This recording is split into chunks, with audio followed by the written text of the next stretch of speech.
Welcome to Inner Peace Better Health. I'm your host Shreya. Today's episode brings us into conversation with Dr. Stefani Ruper, an Oxford-trained philosopher and former Harvard researcher who has developed her work to exploring how letting go of certainty transforms our emotional and spiritual well-being. With her upcoming book, Intellectual Vulnerability, and a podcast has reached millions, Stephanie invites us to lean into curiosity, embrace uncertainty, and discover how faith and openness can become pathways to peace. So, welcome, Stephanie. I'm honored to have you on my show. Hi, Shreya. Thank you. It's an honor to be here. And Stephanie, your work emphasizes the power of letting go with certainty. So, why do you think humans cling so tightly to certainty in the first place? Great question. My thought from all of my years of research is that none of our beliefs are formed without our psychology playing a role. And we tend to form beliefs that work with what we've previous believed and ones that make us feel safe. And by safe, I mean they just provide an understanding of the world that makes sense to us. So this is natural belief formation, but we can become overly attached to our beliefs precisely because they give us solid ground to stand on. We end up thinking that the more we stick to our beliefs, the more safe we'll be. And our brains reward us for that when we have this feeling of safety. We get dopamine and feel good chemicals, and our cortisol, so the stress hormone levels fall, all because we're giving ourselves this feeling like, I fully understand. I am justified. I am correct. I can rest. There's a feeling of peace and certainty, or at least we think that there's going to be peace. The problem is, of course, that we're probably not fully correct. And so while we have this feeling of peace and safety with certainty, we're actually making ourselves more unsafe, Yes, that's in my opinion. yes, definitely. That is so true. And thank you for sharing this with our Mhm. audience. And was there a personal moment in your own journey where surrendering certainty shifted everything for you? I wouldn't say that I had a specific light bulb moment where everything clicked. I was in the academy for 10 years at least, trying to make sense of how I could make truth claims, but not feel totally attached to them at the same time. I did that for a very long time, but there were progressive moments in my life where s- where I developed this understanding over time. One was in my relationship with my father, where I was getting more and more upset with him for not believing the same things as me. And it was going to tear apart a whole family because we were fighting all the time. And I decided one year, that I realized that I had been trying to win and I hadn't actually been loving. I had been trying to that's to me, that's the kind of the opposite. I was trying to dominate my father and change him and make him more like me instead of respect him and be alongside him. So one day I decided to just sit and listen and offer from my perspective and be alongside. And wouldn't you know it, but we had the best conversation we had in years. And as I softened and listened, he softened and listened more in turn. And it repaired our family. And I began learning from my dad again. And I had sort of stopped thinking that was possible because I'd run away to college and become somebody different. But it turns out that everybody has wisdom and insight and presents an opportunity for us to learn. So I would say that my relationship with my dad was huge, but I've also had changes in my spiritual life and my physical health and all other sorts of things where over and over and over again, I've looked back and thought, man, I really didn't understand what I was thinking in the past.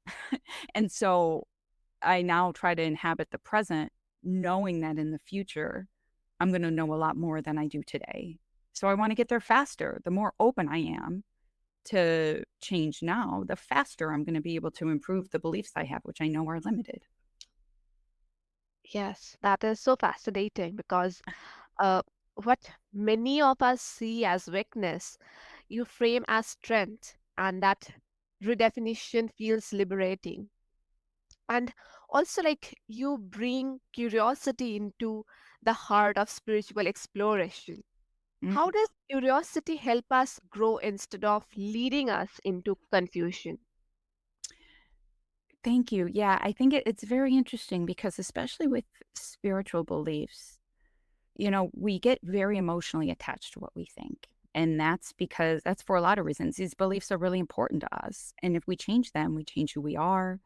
What if we believe in God? What if God gets mad at us? If our families share our beliefs, what if our families get mad at us? Like there's so much wrapped up in faith in our spiritual beliefs. And it's something that I believe is that it's actually more important to revise these beliefs, right? The ones that are the hardest to be curious about are actually the most important to revise because that really is where the most is at stake.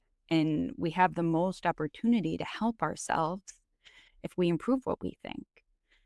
It can be scary, but I do really believe that if we believe in God or a higher power or powers, I can't imagine them discouraging us from being curious. What what harm is there in learning? And especially in the United States, and I live in the South in the United States right now, there's this very big impression that faith needs to be certain. And that's how you prove to God that you love God and how you prove to your community members that you love God. I see it as the opposite. I think being willing to question yourself and to sit with these really hard issues like injustice and suffering and evil and throwing them to God or whomever you believe in, the throwing them up and saying, I don't know, but I want to understand more. I want to deepen and broaden my understanding. I can only see that leading to growth. Could that growth be challenging? Could it mean reframing who we think we are? Could it mean changing our social relationships? Yes. But at the end of the day, I think those kinds of challenges end up making us healthier and lives more overflowing with peace and joy. Yes, that tension is so real. And Mm. can curiosity coexist with deep faith, or do you see them as sometimes at odds? It's funny, I actually just wrote an article about this that's getting published soon. I wrestle with this a lot because I personally have felt that curiosity and questioning deepens faith. But I also understand, okay, so the philosopher William James, one of my favorites, in the late 1800s, he talked about, in 1902, he gave this famous lecture called The Varieties of Religious Experience. People are still reading it today. I have it on my bookshelf here somewhere. And he wasn't a believer himself, but he talked about how wonderful religious conviction is because it equips us with courage to do things we wouldn't be able to do otherwise, right? When you live for something higher than yourself, when you have a purpose that demands that you live for, that you do great things, you do them. And you also are more willing to take risks because God's got your back. And when you die, you're going to be celebrated or something like that, right? There's more trust. And when you have more trust, you're more willing to take risks. And so religious belief, I think, is really powerful. At the same time, anything that we commit to as a conviction can become fanaticism and close minded. I think it's very possible to have a faith, and you can believe to any specific faith, any specific set of doctrines, but with some gentleness, with some openness. Saint Anselm, a medieval monk, had this idea of faith seeking understanding. And for Anselm, You had faith in God. God was the light that helped you make sense of everything. And then you always, under that umbrella of understanding, tried to broaden and deepen is a phrase I like. You tried to broaden and deepen your understanding. Now, some people have even refrained from committing to a specific belief at all. My favorite example of this, and the person about whom that is that article I just wrote, is Simone Weil, who was a religious Christian Jewish mystic in France in the early 1900s. She did extraordinary things to try to show solidarity and support people who were suffering. She worked in factories, she joined the front lines of wars. This frail woman who got migraines and was really clumsy and actually had to leave the front of the war because she stepped in a pot of, boiling liquid. And she, as much as she had religious experiences that she said led her to Christ, she would never make a claim specifically about what she thought Christ might be like. She never got baptized because she believed that she was limited, and the way for her to be fully faithful was to set aside her own presuppositions about what it means to love, about what it means to serve and honor God, and instead, in every moment of life, just try to pay really, really good attention and see what is revealed to her in that moment. And that's part of the reason she did things like go to the front lines. She really wanted to know what it was like to be somebody at war for their life. And that for her, that was the only way to really expand herself and love more other people and God. And yet, so I don't know. There's a spectrum of ways you can do this, but I think Vey is a great example of how openness doesn't cut you off from the divine and can in fact connect you to it. Yes, I think the way you frame it makes curiosity feels like a doorway and not as a distraction. And in That's a your up beautiful framing. Sorry for interrupting. I love that. A okay, doorway, not a distraction. It's great. that that's absolutely beautiful, and I think you did that. Okay, And also, did I? Sorry, I say so many things. no, it's your show. It's completely your platform, and this is to like listen to you, and we all want to listen to you. And also in your upcoming book, Intellectual Vulnerability, you talk about how vulnerability is key to transformation. What does it mean to be intellectually vulnerable in practice? Mm, I, yeah, intellectual vulnerability is my child. It's the practice I like to offer people. We have this idea many people are familiar with of intellectual humility. And Mm. it's sort of being open minded and being willing to say, well, I may be wrong about this. I prefer intellectual vulnerability, which takes it farther. It doesn't just say, I may be incorrect. It says, I know I'm incorrect, or at least I don't have the complete understanding. Of course I don't. I'm just one of 8 billion people. And the way to grow is not to shut myself off from those 8 billion people, it's to learn from them, all of them.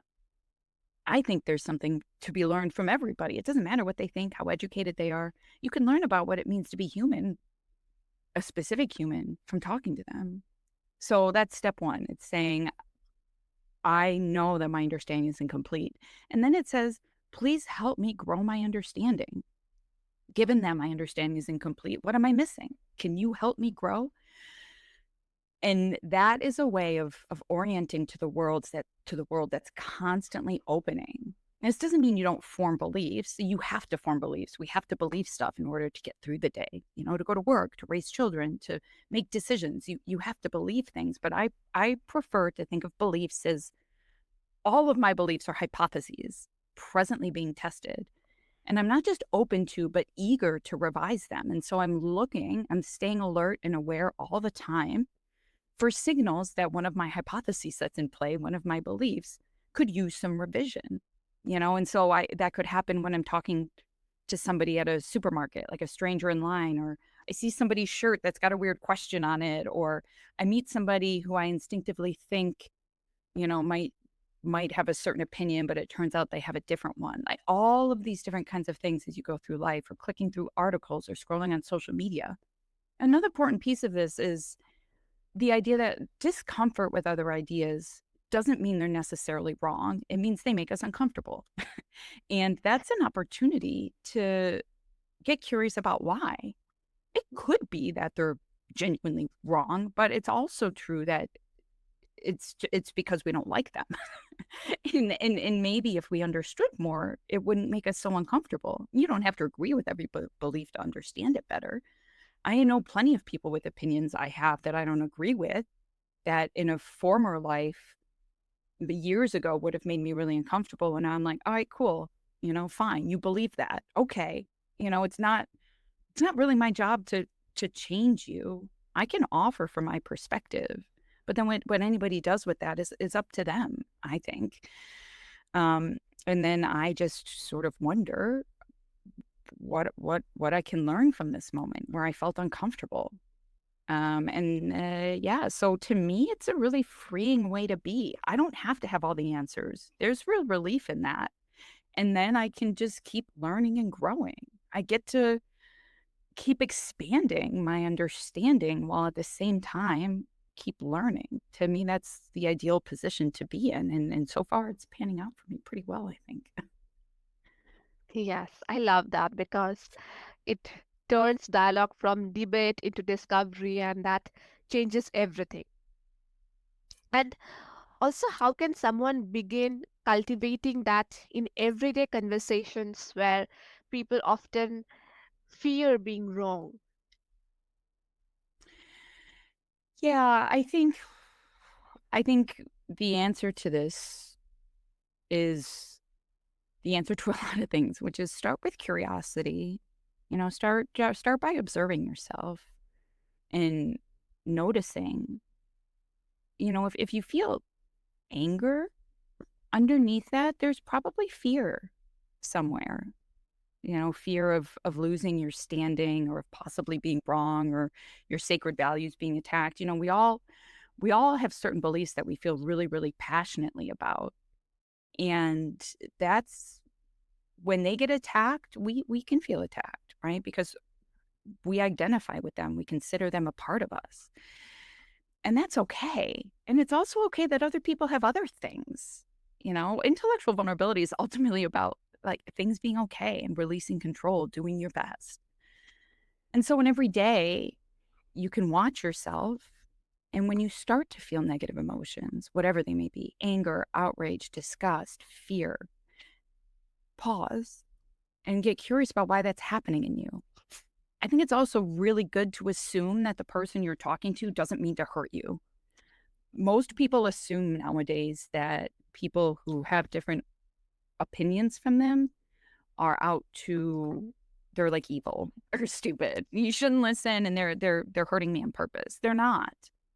They have a different set of sacred values. It's sometimes maybe people intentionally mean offense.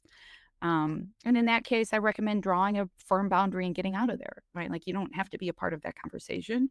I actually recommend not being a part of that conversation. It's not helping anybody. But generally, I think people mean well. So give them the benefit of the doubt. If somebody says something that hurts you, pause, get curious about what's happening in yourself. And then you can always ask them, like, wait, can you explain more what you meant by that? And then you can also explain, like, well, here's why it felt a little hurtful to me. Can you address that?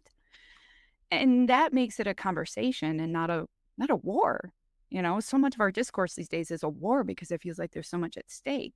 It feels like other people are enemies, but they're not. What if we're all in this together, fam? That is so lovely. Thank And you. also, like, many people feel their spiritual journey gets tangled in doubt. Do you see doubt as a barrier, or it can be a vital part of faith? Yeah, I think so. I have a PhD in theology, and I've read a fair amount about this. My opinion is that there is no theologian worth their salt in the entirety of history that has said doubt is a bad thing. I can't think of one. A lot of people have said this, but none of them are great theologians, in my opinion. And in the opinion of other people who I trust in this space. Now, of course, I could be totally wrong about that. But the thing is, life is not easy to make sense of. Especially today, like nothing is simple.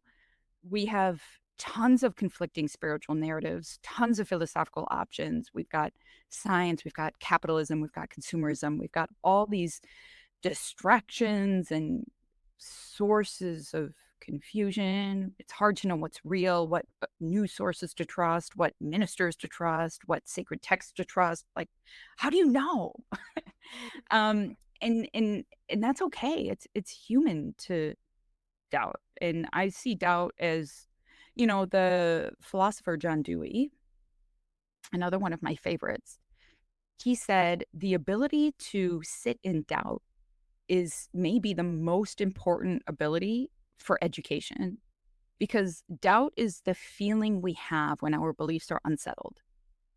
And that is where inquiry happens. That is the process of inquiry. And the discomfort of doubt motivates inquiry. But what you want to do is be able to sit in it long enough to arrive at a good answer.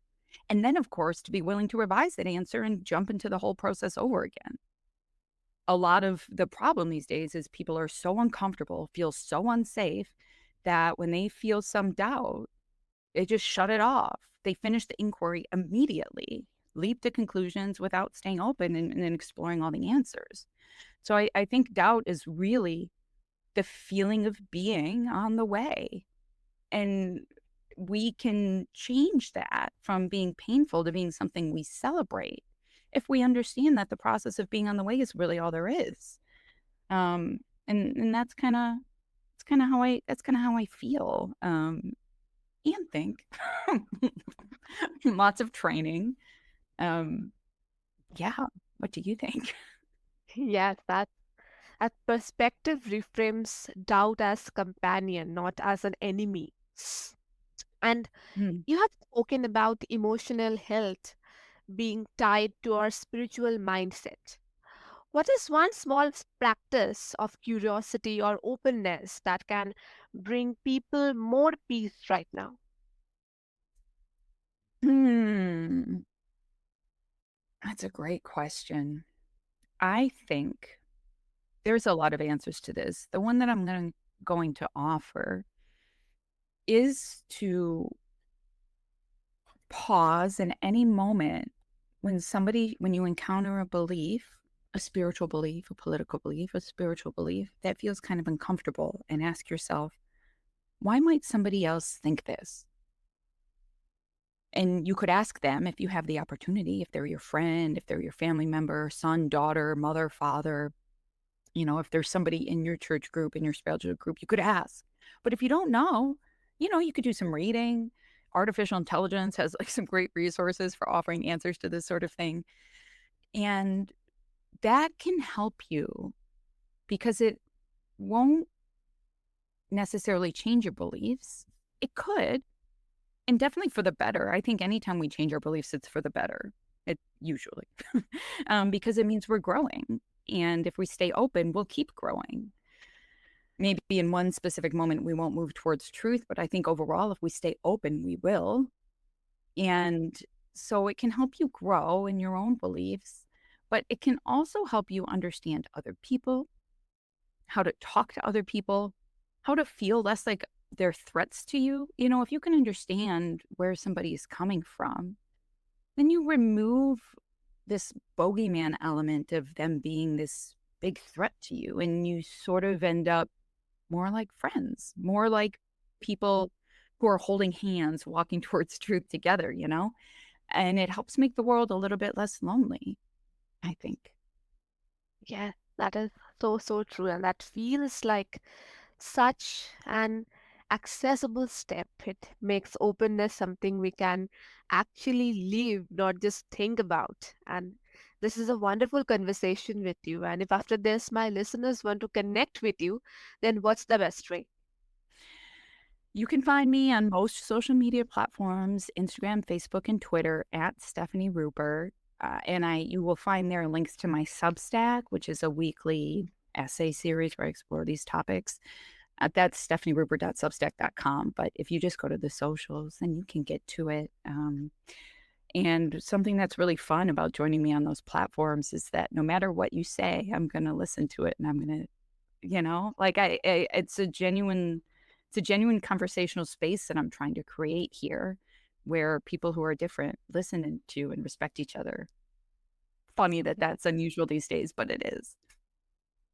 Yeah, and I will make sure to attach all these details and links below so that the listeners can find them easily and get in touch with you and know more from you because you're a wonderful person and you have a plethora of knowledge. And thank you for sharing some of your knowledge, your experiences, or stories with us. And Thank you, Shreya. yes, and to my listeners, Stephanie reminds us that certainty may feel safe, but it can also keep us stuck. When we dare to embrace curiosity, vulnerability, and even doubt, we open ourselves to deeper faith and richer peace. So, as you move through your day, ask yourself what might happen if you traded the need to know for the courage to explore? The answer just might transform your journey. Thank you.